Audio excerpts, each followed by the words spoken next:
The attempt on Marley's life was the exclamation point at the end of the sentence of 1976. And even that was just a dress rehearsal for 1980. And there Marley became the emotional, the political, and the social center of the novel. Social, because in 1976, Marley and Rastafari was still a lightning rod. I cannot think of a social movement that had experienced more violence, more brutality leveled against it than Rastafarians in this country. I used to live on Musgrave Road, a road created because a white woman couldn't stand to ride past a black man's house. So she had her own road made. And every now and then it would hit me. There was a time when I'm going into my own house, and I would think, if this was just 15 years ago, I'd have been beaten within an inch of my life. You know, don't you Rasta where I go? And I'm not even a Rasta. In 1976, Rastafari's place at the center of cultural and social life was not taken as a given, and we forget that. That Marley and reggae was a huge instrument in that regard, even nailing the hypocrisy of when Babylon finally come round with them a tired fist in the face. Emotional, because reggae came along. Before reggae came along, not many people thought that this raw chop patois that I sometimes slip into could be the voice not just of struggle, but also complexity. Reggae is what gave my generation of writers permission to talk about issues of the day using the voice that came out of our own mouths. Political, because in 1976, everything was political. And even if the attempted assassination was not a political act, it had political consequences. There's a character in my novel that says, I hate politics and I hate that I'm supposed to know. Politics infiltrated so much of our culture that it spilled into everything. Me taking off my maroon and gold Wilma's epaulet because the gold looked like orange and we going through a Labourite neighborhood, despite the Labourite Prime Minister coming from my school. You put the political, the social, and the cultural and the emotional, you end up with a man unlike any other man who ever lived. Never before, and not since in the history of popular music, has one man had so many forces working against him while he was trying to make art.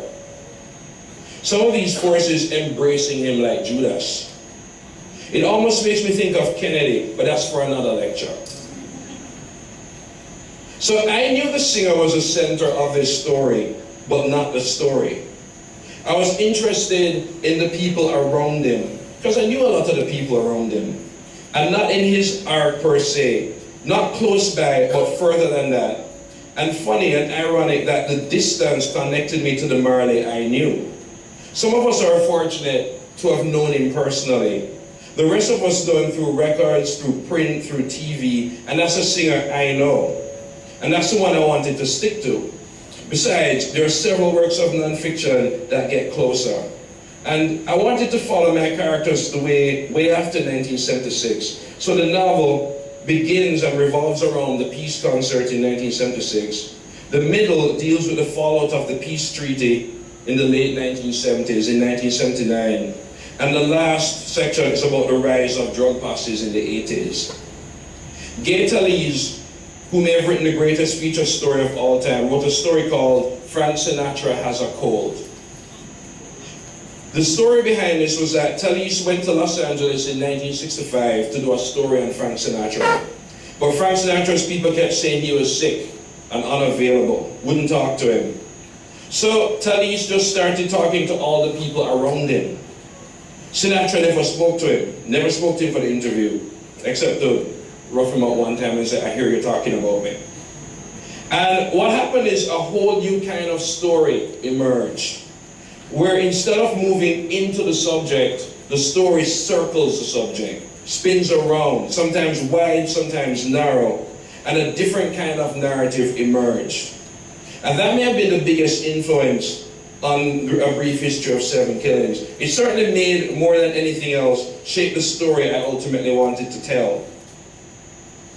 But after all of that, I still realized that I didn't have a story until these characters took on a certain life. And there's been a lot of speculation as to who these characters are. Somebody sent me a list where he matched every single character to somebody in real life but couldn't figure out one. And I just said, I would. I'm gonna make you sweat with that for the rest of your life. It's gonna be like You're So Vain. I'll auction off the real list one day. But after all of that, talking about how this story came together, a lot of it came together with me sort of taking risks. And I've never written a novel like that before. Where certain things I wanted to talk about, I wanted to get into, for example, the different ways Jamaicans speak. There are a lot of things in the book that only Jamaicans will understand. For example, our obsession with the other person chatting bad. Bear in mind, you don't chat too hot either, you know. But we have this whole thing about this person chat bad, and this sort of self-hatred and self-loathing that was still attached to language. That's one of the things I wanted to bring in the novel. And I think only Jamaicans would get. Or simple things like how you know a place named God Bless International must be a Jamaican company. Don't act like you don't.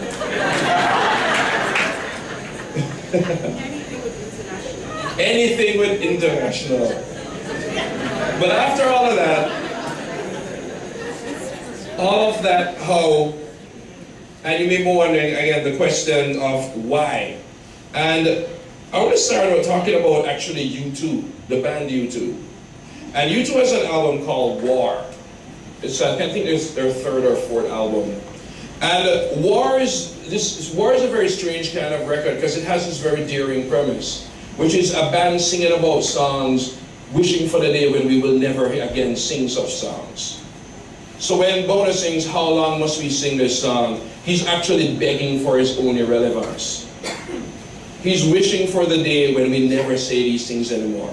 I tell a lot of people that nobody wants to know that their protest song is still relevant today. It's supposed to be irrelevant. Pete Seeger doesn't want to know that we're still singing him. He wants to know that we've forgotten it because we're so well off now. And the thing about that album, why it reminded me, and not just because of the connection to Island Records and Bob Marley, was that it kind of reminded me of why I write. And I didn't realize it until I started reading this writer, Louise Erdrich. And I realized she's actually not writing for you to remember, she's writing for you to forget. So in a very real way, I am writing towards my own irrelevance. I said to somebody, I write to not write. And I don't think I'm a writer on a mission. In fact, I really don't trust writers on missions. Usually it results into too much didacticism and too much inferior art. Sometimes expecting that we excuse the latter because of the former. And yet, I am an artist in the world. And I don't think I could create without my eyes open. Funny enough, one of the things that has always haunted me was something Colin Channer said years ago, when he said about a lot of Jamaican writers don't write the Jamaicans outside their window. And it always haunted me. Now I'm like, dude, what about now? So, and I realized almost in hindsight that the stories I write are in a kind of dialogue with the Jamaican situation, whatever that might be. So my first novel, John Crow's Devil, I wrote just to get it out. I didn't think much of it. In fact, I wasn't going to publish it. If Kayleigh Jones at the Calabash Festival didn't demand that I give it to her, I probably wouldn't be standing here, because I've actually gotten rid of it. And though I didn't think much about it, one of the things I did think about is how much we're still reeling from the power and the influence that we give religion in Jamaica. The demagoguery, the cult of personality, some things that we sometimes take for granted. And I remember long after the novel came out, this deacon was arrested for rape. He was arrested for rape, and I won't go into the sordid details, but it gets pretty sordid. And the pastor gave a press conference. The pastor was outraged. Not at the crime. She was outraged that somebody dare question her authority, because she's already dealt with it in the spirit. And we know all about church. Pastors sit down on enough things. Hey, I was pretty high up in church. I know the things Pastor sit down for. Do not read that any other way. My mother is in the audience. But anyway, but the thing that amazed me about it and horrified me about it was that this pastor was claiming a final authority in spite of the judiciary system. This pastor was being judiciary and legal authority and expected it and assumed it. And I realized one of the main things about us that we have to throw off, one of the shackles we're and still throwing off, is that kind of thing. It's not necessarily that it's anti-church, that's not what I'm saying at all. But the throwing of authority to anybody just for the sake of authority is a bad thing. I didn't realize that's what that I was writing. You know, how does hatred thrive? Hatred thrives because a moral authority gives it legitimacy.